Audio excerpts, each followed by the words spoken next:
As part of Craniosynostosis Awareness Month, I am going to be discussing my brain damage that was caused by the craniosynostosis, which was due to the fact that my skull did not expand properly, and the soft spots fused over and the skull wasn't able to expand properly, which meant that the left side of my brain was basically squished against the skull. The left side of my brain is actually smaller in size compared to the right side due to the damage that was caused by it.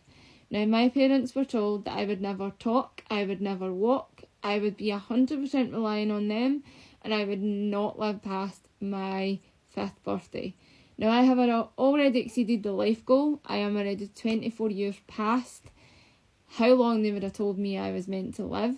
I turned 29 this year, so I'm very close to my 30th birthday, which is a shock to everyone because they kind of went on what the doctor said. My parents looked at it as, get over the milestone of getting her to walk, go over the milestone of getting her to talk, go over the milestone of helping her with her hand-eye coordination, go over the milestone of her living past the age of 5, getting over the milestone of primary school, then of high school. They never ever thought when they were told I'd live past 5 that they never even thought about primary school. It was just getting me through everything the doctor said I wouldn't be able to do and taking it for where it was. So learning to walk was one of the bigger challenges because there wasn't really much of a thing called physical therapy back when I was young. I was born in 1994, so it was there, but it wasn't there. So my parents did all the work to get me to walk. 100% the credit goes to them. My mum worked on getting me to grab and pull myself up and work on my core strength and my leg strength. And she worked really hard on getting me to find the right gait that I could stand and walk on and I could balance on. Her hands went from being really tight around my hips to loosening to the point where she could stand with her hands that away from my hips and not have to worry about me falling. And then my dad took over the teaching me to walk part.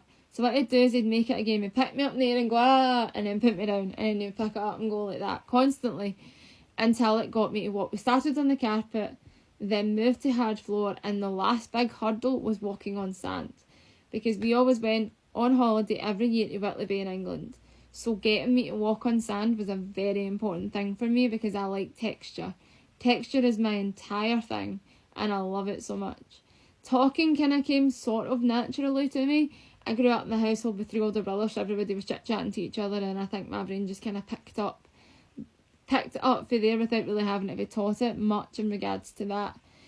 I do still have problems with understanding and learning though, because there is, in speech and language, there is issues with that, because the left side of the brain controls hand-eye coordination, speech and language, and learning and understanding. That's where my big points come in.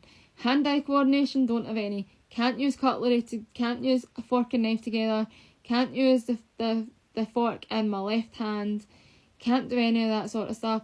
I have been taught multiple times and still cannot use my left hand to feed myself and cannot use a fork and knife together. It's a bit, I just tend to put the knife in it and then pull it apart, I can't cut anything really, to be honest.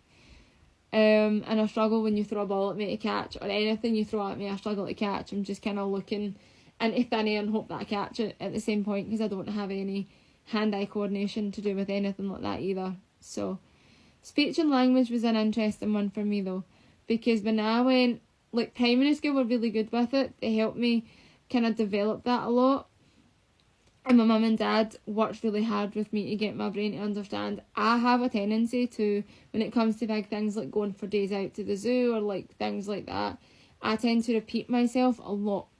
Like, I'll say it over and over again in my head or out loud to myself to get my brain to understand what is happening, what we're doing, where we're going and when we're going, so that my brain understands exactly what's happening and it's not just a surprise to me the next morning because my brain didn't understand it and didn't pick it up. So there is that part of it. So I still do that a lot. There is times where I need things explained to me like you'd explain it to a 3-year-old. Not all the time, but there is certain situations and certain ways that people describe things that I need it toned down to like you're speaking to a child who is like in primary school, and you like need to kind of make it very simple words for my brain to understand, or it ain't not going to understand it, and I've not got a chance of understanding any of the conversation. But it's just the way it is. And then we've got the whole speech and language situation. Speech and language is where it gets complicated for me. There are times that I can have fluently conversations and not have one issue. And there's times where I can talk and I can get so many words backwards in a sentence, whereas I'm trying to say a sentence and there's maybe one or two words wrong in it. To me, it makes sense. To me, I've said it correctly. To my family, it makes sense because they know what I'm talking about, because they've lived with me long enough to know exactly what I'm saying. But to other people, they're like, what did you say? That doesn't make sense. Can you try that again? Sort of sentences. I got that a lot in high school from teachers, because when they were talking to me, I was saying what my brain thought I was saying, and I wasn't saying any of that. I was saying a completely different sentence that made no sense to anyone. Like, the sentence would be correct, but there'd be like one word wrong in it, and it wouldn't apparently make sense to anyone. It wouldn't make sense to teachers, and I'm like, well, that's a bit odd. Because to me it made sense, because to me what I said was what I was thinking, and it was completely different.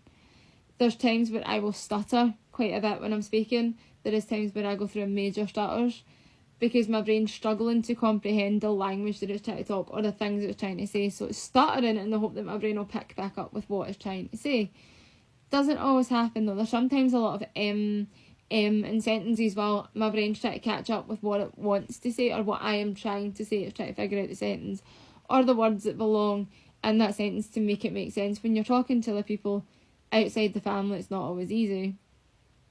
I say certain words differently, like stobblies. I've always said it that way. I've never been able to say stobblies any different. It's just how I've always said it. People have took the mick out me for it, and I really don't care. That's just how I've always said it. Certain words like that, I'm never going to change. It's just how my brain says it. You say that to me, and I'm just going to say stobblies right back. So it's just like, that's exactly how I say it. That's exactly how my brain thinks of the word, and it's never changed in the whole 29 years of life, or 28 and a half years of life. It's never, ever, never changed. Ever. And I know that is never going to change now. So, that things like that, I had more issues in school than I think I had anywhere else, because it was interesting, because I was put into a math class with like five other people in it, and the teacher would group us all together as if we all had the same learning needs, and we all understood the same things. Now, I really struggled with understanding math terms. Math terms was always my greatest hate, because she always made, and she did at one point come in and say I was unteachable. That was the first time I'd ever heard a teacher in my life call me unteachable, because I didn't, at that time when I went to high school, even at first year, and I'm not ashamed to say it, I didn't know how to tell the time. I couldn't tell the time. Me looking at a clock confused me so much, because the hands run over each other and they all mean different times, and each part's sitting in different areas. It confused me, and I thought, my dad's like, well, she's going to go to school, hopefully she'll learn. The first parents' evening we ever had, now this is my first ever parents' evening in first year at school. And we're sitting there having the parents' evening, and my teacher turned around and says, I'm sorry to tell you this, but your daughter's unteachable at math. She doesn't understand the clock. She struggles with her times table any higher than 5. Always have done, never been able to comprehend any numbers to times higher than 5. My brain just goes, nope, that doesn't make sense, I'm not going to be able to do it. So, and I can kind of push 6, but I'm adding a lot in my hands to do 6. But 5 is kind of where I can number 5 off in a row. So I was called unteachable at school, which kind of made a lot of it pretty upsetting to me, because I was like, well, if I'm unteachable, then what's the point? So that's kind of where everything that the brain damage caused lies in the area of that. It's kind of frustrating, especially as a 28-year-old adult, almost 29, and sometimes having to be spoken to like she's 2 just to be able to understand what people are saying, and also having people looking at you staring as if to go, I don't know what you're saying, you need to elaborate on this, when you know what you're trying to say and it just won't come out. But I just thought I'd give you a brief kind of rundown on what the brain damage actually did to me, so I'll catch you in the next video.